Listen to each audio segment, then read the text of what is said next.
नमस्कार सभी को। आज अपने सोशल साइंस का चैप्टर नंबर 1 स्वर्णिम भारत पढ़ेंगे, जिसके सिर्फ इम्पोर्टेंट टॉपिक्स जो हैं वही डिस्कस करेंगे। अपने सिर्फ फैक्चुअल जो चीज़ें हैं वही देखेंगे, ताकि इसका जो ब्लूप्रिंट के अकॉर्डिंग जितने मार्क्स के क्वेश्चन आते हैं उसके हिसाब से ये अपने याद करें। एक्स्ट्रा हमारा जो है वो टाइम खराब ना हो।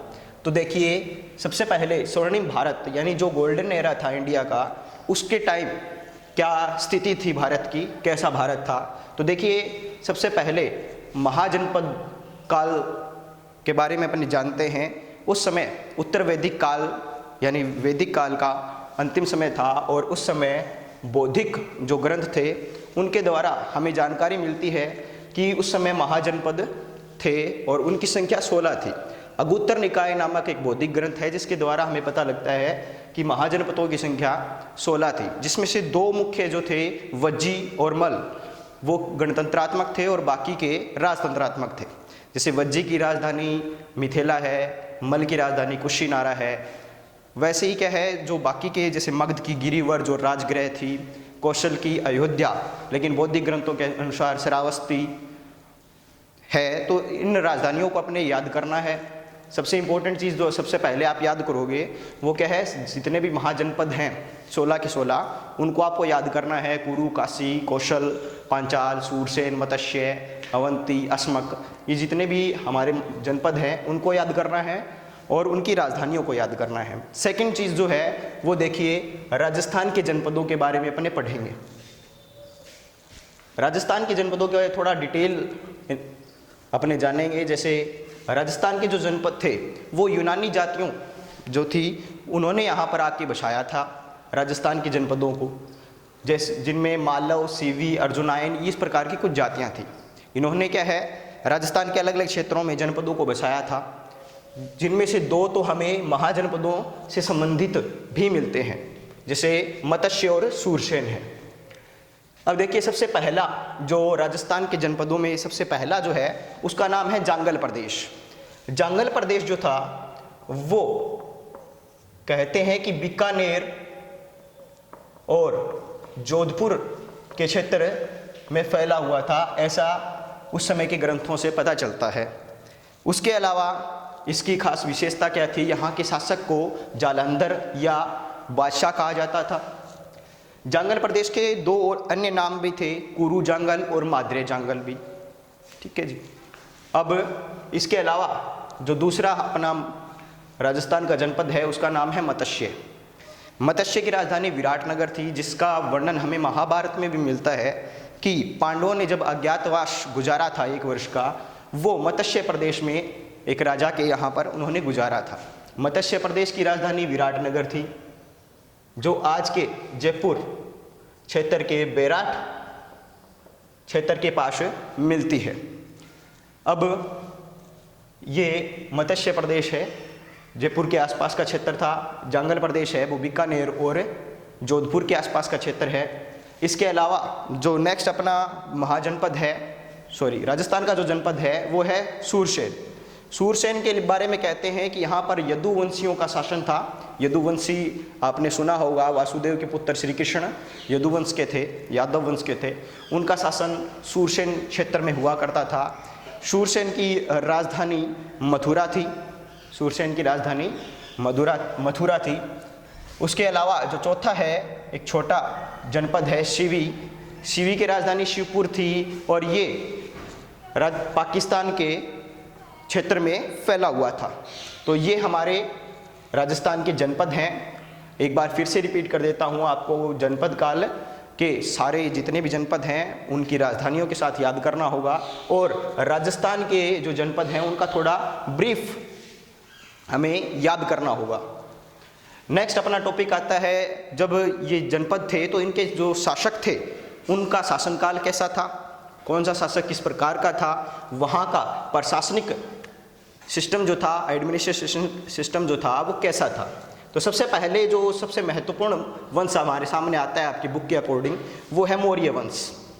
ऐसा माना जाता है कि चाणक्य नामक जो गुरु थे तक्षशिला के अंदर, उन्होंने चंद्रगुप्त की सहायता से नंद वंश के अंतिम शासक घनानंद को हटाकर चंद्रगुप्त मौर्य को मौर्य वंश की स्थापना करने के साथ ही चंद्रगुप्त मौर्य को भारत का या मगध का शासक बनाया था। मगध एक शक्तिशाली महाजनपद था। चंद्रगुप्त मौर्य 322 ईसा पूर्व से 298 ईसा पूर्व तक वहाँ पर शासन करता रहा। इसके तहत इसने 305 ईसा पूर्व में 305 ईसा पूर्व में या बिफोर क्राइस्ट आप कह सकते हो, ईसा पूर्व में एक सेल्यूकस निकेटर नामक शासक से संधि की थी, जो किसी टाइम में सिकंदर या अलेक्जेंडर का ही सेनापति हुआ करता था। उससे संधि करता है 305 में, और उस संधि के तहत 500 हाथी चंद्रगुप्त मौर्य उस सेल्यूकस निकेटर को देता है, और बदले में सेल्यूकस निकेटर उसको अफगानिस्तान, बलूचिस्तान और सिंधु नदी के पश्चिम का क्षेत्र सौंप देता है चंद्रगुप्त मौर्य को। साथ ही साथ सेल्यूकस निकेटर जो है वो अपना एक दूत भेजता है जिसका नाम था मैक्सथनीज। ये इम्पोर्टेंट है, सेल्यूकस एक दूत भेजता है जिसका नाम था मैक्सथनीज। मैक्सथनीज ने एक बुक लिखी थी इंडिका। उसने एक बुक लिखी थी इंडिका, जो चंद्रगुप्त मौर्य और मौर्य वंश के समय के समाज, वहाँ के प्रशासनिक क्षेत्र और जो चंद्रगुप्त मौर्य का शासन प्रणाली थी उसके बारे में बहुत ही ज़्यादा विस्तार से जानकारी हमें उससे प्राप्त होती है। इसके साथ ही मौर्य वंश के बारे में हमें जानकारी चाणक्य की अर्थशास्त्र से भी प्राप्त होती है। तो नेक्स्ट अपने देखते हैं कि चंद्रगुप्त मौर्य जब 298 ईसा पूर्व में उसकी मृत्यु होती है श्रावण बेला गया में, तब उससे पहले वो एक भद्रबाहु नामक जैन आचार्य से क्या है दीक्षा प्राप्त करता है जैन धर्म की, और 298 में वह अपना देह त्याग कर देता है। उसके पश्चात बिंदुसार नामक शासक जो है वो शासन रूढ़ होता है मगध के लिए, या आप कह सकते हो कि संपूर्ण भारत के लिए, क्योंकि चंद्रगुप्त मौर्य ने लगभग पूरा भारत जीत लिया था। बिंदुसार भी एक महत्वपूर्ण शासक था। इसके समय दो दूत आए थे, डायमेकस जो यूनानी दूत था और डियानिसियस जो एक मिस्र का दूत था, वो इस टाइम आए थे। इसके अलावा बिंदुसार के बाद जो बहुत ही महत्वपूर्ण शासक आता है मौर्य वंश का और स्वर्णिम भारत के युग का, वो है अशोक। अशोक शुरुआत में क्या है बहुत ही क्रूर शासक था। उसने बहुत से क्षेत्रों पर बहुत भारी युद्ध किए और उन पर विजय प्राप्त की, लेकिन कलिंग के युद्ध के पश्चात उसका हृदय परिवर्तन हुआ और उसने बौद्ध धर्म स्वीकार किया, और इसके साथ ही उसने धम्म की शुरुआत की। अब आपके इम्पोर्टेंट क्वेश्चन बनता है कि धम्म जो है वो क्या है, या धम्म किसे कहते हैं, धम्म के क्या कार्य थे। धम्म जो है एक प्रकार से पाप कर्मों से मुक्ति या लोगों का कल्याण, दान करना, सेवा करना, जीव मात्र के प्रति दया रखना, ये कार्य जो है वो धम्म के द्वारा जनता को सिखाए जाते थे, उनके दैनिक जीवन में उपयोग करें वो, ऐसा उनको सिखाया जाता था।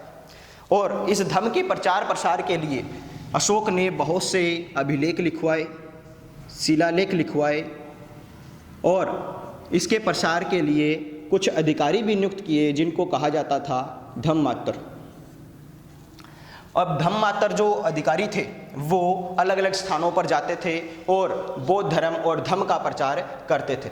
ऐसा माना जाता है कि अशोक के धम्म का इतना ज़्यादा प्रभाव था कि उस समय जो उसका पूरा भारत पर जो शासन था वो बिल्कुल शांतिपूर्ण तरीके से चल रहा था।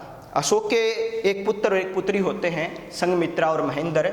उनको वह श्रीलंका में भेज देता है धम्म और बौद्ध धर्म के प्रचार के लिए, और वहाँ का शासक जो था वो अशोक से बहुत ज़्यादा प्रभावित हुआ। उसने अशोक का नाम जो था उसकी भी उपाधि ली थी, जिसे देवनाप्रिय उसकी उपाधि भी ली थी, और बौद्ध धर्म को भी स्वीकार किया। तभी से श्रीलंका में बौद्ध धर्म फैलना शुरू हुआ था।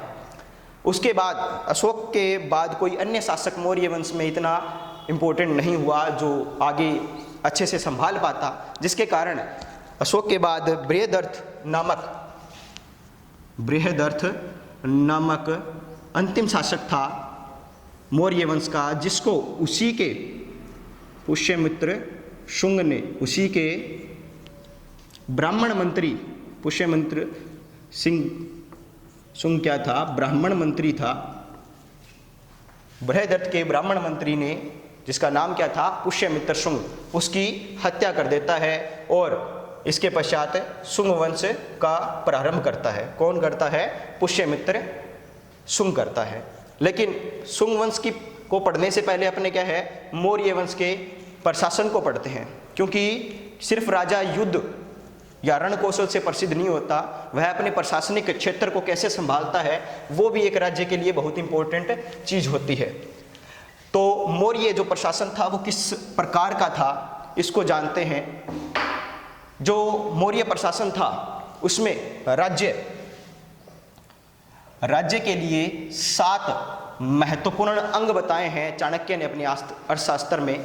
7 महत्वपूर्ण अंग: राजा, अमात्य, जनपद, दुर्ग, कोश, सेना, मित्र, ये 7 महत्वपूर्ण अंग हैं। कौन कौन? राजा, अमात्य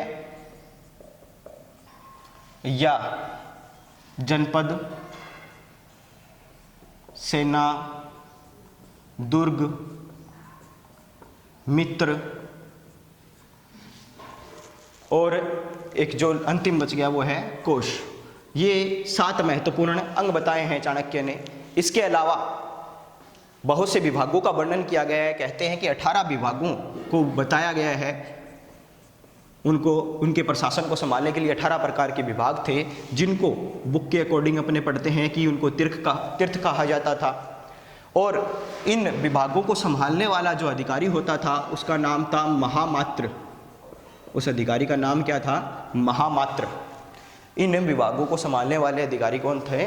महामात्र। तीर्थ या विभाग को संभालने वाले महामात्र थे। इनमें सबसे इंपॉर्टेंट जो थे वो पुरोहित, मंत्री, सेनापति और युवराज थे। ये सबसे महत्वपूर्ण विभागों के संभालने वाले थे। उसके बाद अपने कुछ अधिकारियों के बारे में पढ़ते हैं। समाहर्ता, कुछ अधिकारियों के बारे में पढ़ते हैं। जैसे समाहर्ता है, एक इम्पोर्टेंट अधिकारी है ये भी। समाहर्ता का कार्य होता था बजट बनाना, जैसे अपने वित्त मंत्री करते हैं। इसके अलावा आय व्यय का लेखा जोखा करना, आय व्यय का लेखा जोखा करना। इसके अलावा जो राजस्व है, टैक्स जो है, वो उसकी वसूली करना किसका कार्य होता था? समाहर्ता का कार्य होता था। समाहर्ता के नीचे कार्य करने वाले अधिकारी थे स्थानिक। स्थानिक जो अधिकारी था वो एक प्रकार से जिले का अधिकारी होता था, जैसे कलेक्टर होता है। स्थानिक समाहर्ता के नीचे कार्य करता था। सबसे छोटी इकाई का अधिकारी हुआ करता था गोप, जो 10 गांवों को संभालता था। और ये जो समाहर्ता के नीचे काम करने वाले अधिकारी हैं, स्थानिक और गोप, इन दोनों या इसके अलावा जो ग्राम सभा के अधिकारी बच जाते हैं, उन सभी की जांच करने के लिए एक अधिकारी था जिसका नाम था परदृष्टि। परदृष्टि, ये अधिकारी इन सभी की जांच किया करता था। समाहर्ता का कार्य क्या है? बजट, आय व्यय और राजस्व वसूली, ये कार्य समाहर्ता का था। लेकिन समाहर्ता के नीचे कार्य कौन करते थे? स्थानिक, जो जिले का अधिकारी होता था। 10 गांवों को संभालने वाले अधिकारी होते थे गोप, और ग्राम सभा के कुछ अधिकारी थे। इन सभी की जांच करने के लिए क्या था? परदृष्टि था। अब उस समय अधिकारियों की नियुक्ति सीधी नहीं होती थी, उनके क्या है, परीक्षण हुआ करता था, परीक्षण किया जाता था। प्रशिक्षण, उनके क्या उनका प्रशिक्षण है, उनकी योग्यता क्या है, इन सभी का पता लगाया जाता था। और इस विधि को उपाध परीक्षण कहा जाता था। इस विधि को क्या कहा जाता था? उपाध परीक्षण विधि कहा जाता था। इन अधिकारियों की नियुक्ति उपाध परीक्षण के पश्चात होती थी। मुख्यतः मुख्यमंत्री और पुरोहित के जो नियुक्ति होती थी वो उपाध परीक्षण के पश्चात हुआ करती थी। ये हमने पढ़ा है कि राज्य जो है वो किस प्रकार से संभाला जाता था। अब पूरा का पूरा जो राज्य है उसको संभालते थे, उसमें एक भाग आता है प्रांत का, इसके अलावा एक भाग आता है नगर का। प्रांत को संभालने वाले अधिकारी होते थे राजवंश के होते थे, जिन्हें आर्यपुत्र या कुमार कहते थे। आर्यपुत्र या कुमार कहते थे। ये प्रांत को संभालने वाले पदाधिकारी होते थे। खास बात क्या है, ये राजवंशीय होते थे, यानी इनका रिलेशन जो होगा वो सिर्फ राजवंश से होगा। इसके अलावा नगर को संभालने के लिए 6 समितियां बनी हुई थी। नगर को संभालने के लिए क्या बनी हुई थी? 6 समितियां बनी हुई थी। ये 6 समितियां, और इनमें 5-5 सदस्य सभी में हुआ करते थे। ये 6 समितियां नगर को संभाला करती थी। ये इनके प्रशासनिक क्षेत्र थे। इसके अलावा जो एक इम्पोर्टेंट चीज़ बच जाती है राज्य के लिए, वो है उसकी सुरक्षा। और सुरक्षा के लिए सैन्य प्रशासन जो था, सैन्य प्रशासन जो था वो किस प्रकार का था वो देखते हैं अपने। सैन्य प्रशासन जो है उसके सारे कार्य को संभालने के लिए एक अधिकारी होता था जिसका नाम था अंतपाल। अंतपाल यानी सीमा की रक्षा करने वाला, या सीमा के या जो सीमावर्ती क्षेत्र हैं उनकी व्यवस्था संभालने वाला या सेना को संभालने वाला कौन अधिकारी जो था वो कौन था? अंतपाल। अंतपाल के अलावा कुछ विभाग बने हुए थे सैन्य प्रशासन को संभालने के लिए, और वो विभाग समितियों में बंटकर सेना को संभालते थे। क्योंकि सेना के भी क्या है 5 प्रकार हैं, जैसे पैदल सैनिक थे, रथ वाले सैनिक, घुड़सवार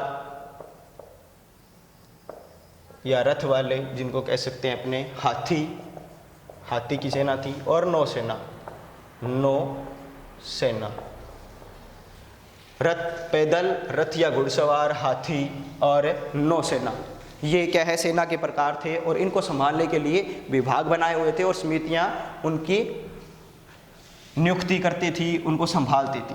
लेकिन इनमें सबसे महत्वपूर्ण जो अधिकारी था वो कौन था? अंतपाल था, जो सीमावर्ती क्षेत्रों की व्यवस्था संभालता था या सीमावर्ती क्षेत्रों का व्यवस्थापक था और इस पूरे कार्य का निरीक्षण किया करता था। यानी ये जो विभाग है वो इन सभी प्रकार की सेनाओं के कार्य का निरीक्षण करने वाला भी कौन था? अंतपाल अधिकारी होता था। अब इसके अलावा जो मौर्य प्रशासन का इम्पोर्टेंट पॉइंट बच जाता है वो आता है कि वहाँ की न्याय व्यवस्था कैसी थी। वहाँ की न्याय व्यवस्था कैसी थी? देखिए, न्याय व्यवस्था के लिए उन्होंने दीवानी और फौजदारी मामलों के लिए अलग अलग प्रकार की अदालतें लगा रखी थी। ग्राम स्तर पर, नगर स्तर पर या जो सबसे उच्च अदालत होती थी, सर्वोच्च जो अदालत होती थी वह सम्राट होता था, जो राजधानी में स्थित थी, पाटलिपुत्र में, राजगृह में, वहाँ पर ये स्थित थी।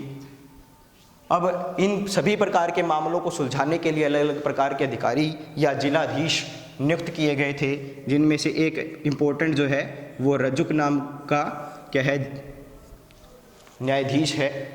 ये दीवानी प्रकार के जो मामले थे उनमें जो है फैसले सुनाने का कार्य किया करता था। इसके अलावा मौर्य समाज, देखिए मौर्य समाज में स्त्रियों की स्थिति अच्छी थी, इतनी ज़्यादा मतलब ज़्यादा अच्छी नहीं कह सकते लेकिन अच्छी थी, बुरी नहीं थी। उनको बहुविवाह प्रथा उस टाइम ख़त्म होने वाली थी, लेकिन राजा वगैरह या जो राजसी परिवार थे वो किया करते थे। पुनर्विवाह की प्रथा थी, दोबारा शादी हो सकती थी, ठीक है, और नारियों की स्थिति अच्छी थी। तो अब मौर्य समाज के बाद अपने चलते हैं शुंग वंश। 1 मिनट, मौर्य समाज में एक चीज़ इंपॉर्टेंट रह जाती है, अर्थशास्त्र के हिसाब से जो मौर्य समाज था वो 4 वर्णों में बंटा हुआ था। अर्थशास्त्र के हिसाब से मौर्य समाज 4 वर्णों में बंटा हुआ था। पहला जो है वर्ण ब्राह्मण, शूद्र, वैश्य, यानी पहले ब्राह्मण थे, फिर क्षत्रिय थे, फिर वैश्य और फिर शूद्र थे। ये वर्ण व्यवस्था थी। लेकिन अगर अपने इंडिका के अकॉर्डिंग देखें, इंडिका किसने लिखी थी? मैक्सनीज ने। इंडिका के अकॉर्डिंग देखें तो वर्ण व्यवस्था नहीं दिखाई देती है, क्योंकि उसको जो है वर्ण व्यवस्था का अंतर या भेद करना नहीं आया था। हालांकि वर्ण जो व्यवस्था थी वो जन्म के आधार पर हो गई थी, न कि कर्म के आधार पर रह गई थी। तो लेकिन फिर भी इसने क्या है, वर्ण आधार पर वर्णन नहीं किया है समाज का, जबकि अर्थशास्त्र में क्या है, 4 वर्णों के आधार पर समाज का क्या है, वर्णन किया गया है। नेक्स्ट अपना जो आता है वो आता है शुंग वंश। शुंग वंश के बारे में मैंने बताया आपको कि पुष्यमित्र शुंग जो है वो क्या करता है, अपने राजा बृहदर्थ को की हत्या कर देता है और खुद क्या है, राजा बन जाता है। शुंग वंश की वह क्या है, स्थापना करता है। शुंग वंश की स्थापना लगभग 185 ईसा पूर्व में हुई थी। पुष्यमित्र शुंग के समय एक पुरोहित था जो बहुत फेमस था और उसने क्या है, अश्वमेध यज्ञ भी किया था। उसने पुष्यमित्र संघ के समय अश्वमेध यज्ञ किया था, जिसका नाम क्या था, पतंजलि। यानी पतंजलि नाम का एक विख्यात पुरोहित जो था वो किसके समय था, पुष्यमित्र शुंग के समय था। और 185 ईसा पूर्व में यह शुंग वंश की क्या है, शुरुआत होती है। इसमें कुछ 3-4 इंपॉर्टेंट राजा हुए थे, लेकिन यह वंश ज़्यादा समय तक नहीं चल पाया और देवभूति इसका अंतिम शासक था। शुंग वंश का अंतिम शासक कौन था, देवभूति। और देवभूति को उसके अमात्य वासुदेव ने, देवभूति को उसके अमात्य वासुदेव ने क्या है, पद से हटा दिया, राजा के पद से, और स्वयं शासन शुरू किया। लेकिन वासुदेव का शासन ज़्यादा समय तक नहीं चल पाया। उसके बाद अपने जो वंश पढ़ेंगे वो है सातवाहन वंश। सातवाहन वंश, देखिए समुक नाम का राजा है, वो आंध्र क्षेत्र में, कौन से क्षेत्र में, आंध्र क्षेत्र, यानी जहाँ आज अपने आंध्र प्रदेश को देखते हैं, तेलंगाना को देखते हैं, आंध्र प्रदेश के क्षेत्र में क्या है, एक वंश की स्थापना करता है जिसका नाम था सातवाहन वंश। दूसरा नाम इसका आंध्र वंश भी आप अपनी किताब में पढ़ेंगे, इसका दूसरा नाम क्या था, आंध्र वंश। अब समुक ने सातवाहन वंश की स्थापना की है। इसमें सातकर्णी नाम का एक राजा प्रसिद्ध हुआ था, सातकर्णी प्रथम। लेकिन सबसे प्रसिद्ध सातवाहन वंश में 23वां राजा था जिसका नाम था गौतमी पुत्र सातकर्णी, जिसका नाम था गौतमी पुत्र सातकर्णी। गौतमी पुत्र सातकर्णी इसलिए भी फेमस है क्योंकि उसने जो बाहरी आक्रमण हुए थे, विदेशी आक्रमण हुए थे, उन आक्रमणकारियों को महाराष्ट्र से खदेड़ दिया था अपने राज्य क्षेत्र से, और उसको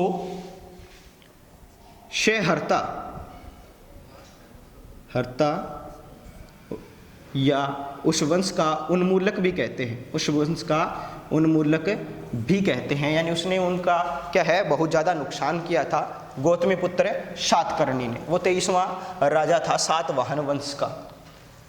अब सातवाहन वंश गौतमी पुत्र सातकर्णी के बाद इतने महान राजा नहीं हुए।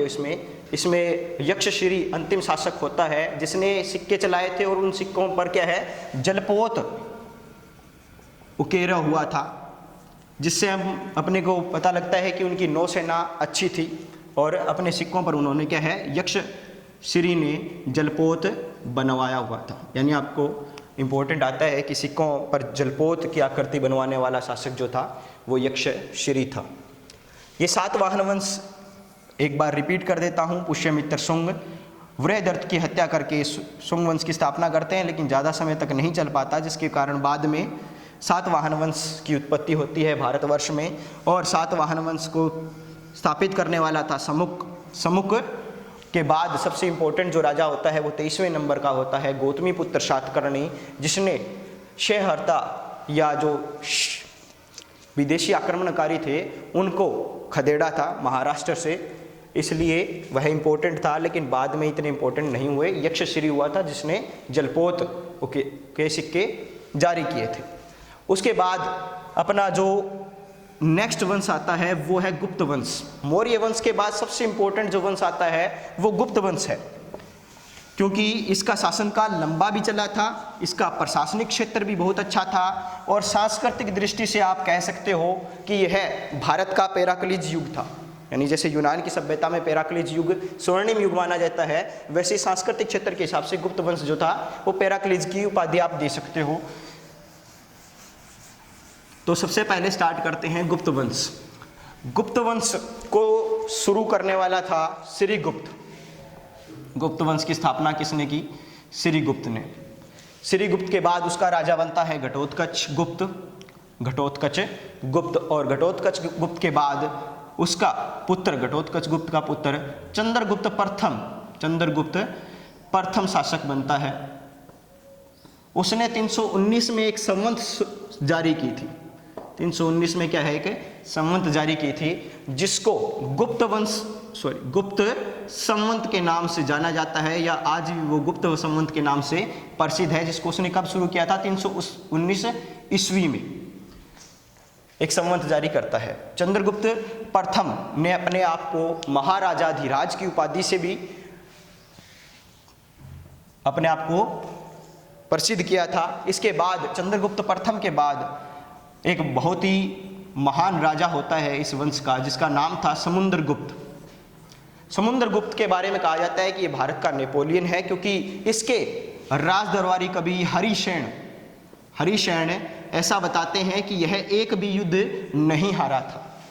नेपोलियन बोनापार्ट की तरह कहते हैं कि यह एक भी युद्ध नहीं हारा था। हालांकि नेपोलियन बोनापार्ट अंतिम युद्धों में उसकी हार हुई थी, लेकिन समुद्रगुप्त के बारे में कहते हैं कि हरिशैन एक भी युद्ध, हरिशैन बताते हैं कि समुद्रगुप्त जो है वो एक भी युद्ध नहीं हारा था। अब समुद्रगुप्त के पश्चात इस पे एक राजा होता है, एक बार बता देता हूँ। समुद्रगुप्त को कविराज भी कहा जाता था, क्योंकि यह जो कला के क्षेत्र में क्या है बहुत ही उन्नत था। इसने कई चीज़ों की रचनाएं की थी। लेकिन इसके पश्चात एक स्कंदगुप्त नामक शासक होता है इनके यहाँ, जिसने क्या है मौर्यों के द्वारा बनाई गई सुदर्शन झील का जीर्णोद्धार करवाया था। सुदर्शन झील का जीर्णोद्धार करवाया था स्कंदगुप्त ने।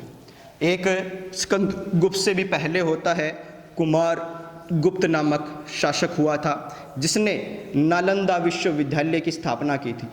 भारत का एक प्राचीन यूनिवर्सिटी है नालंदा विश्वविद्यालय, उसकी स्थापना करने वाला कौन था? कुमार गुप्त था। इसीलिए कह रहा हूँ कि यह कला के क्षेत्र और शिक्षा के क्षेत्र के अनुसार बहुत ही महान समय रहा था भारत के लिए। क्योंकि अगर अपने सांस्कृतिक महत्व देखते हैं, अगर प्रश्न आता है आपके लिए कि गुप्त वंश का सांस्कृतिक महत्व बताइए, तो सांस्कृतिक महत्व के अंतर्गत आप देख सकते हो इसी समय कालिदास जिन्होंने रघुवंशम या अभिज्ञान शाकुंतलम जैसे महान नाटक लिखे थे, और इनको महान नाटककार भी कहा जाता है।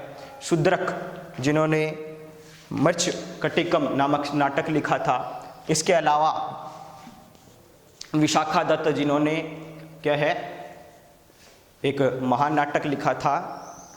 तो इस प्रकार के जो नाटककार थे कालिदास, विशाखादत्त और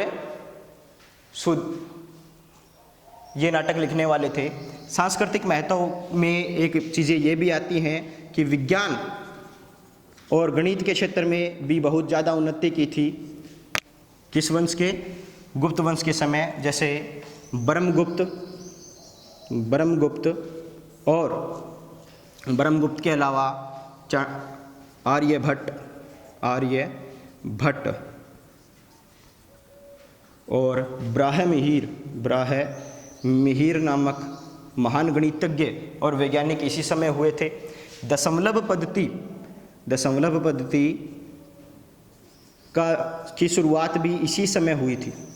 दशमलव पद्धति की शुरुआत भी गुप्त वंश के समय ही हुई थी। गुप्त वंश का टाइम पीरियड आपको बता देता हूँ मैं, 275 से 550 ईस्वी सन तक इसका टाइम पीरियड रहा था। दशमलव पद्धति इस समय शुरू होती है, जो अरब देशों से होते हुए बाद में यूरोपीय देशों तक पहुंची। गुप्त वंश के पश्चात अपने पास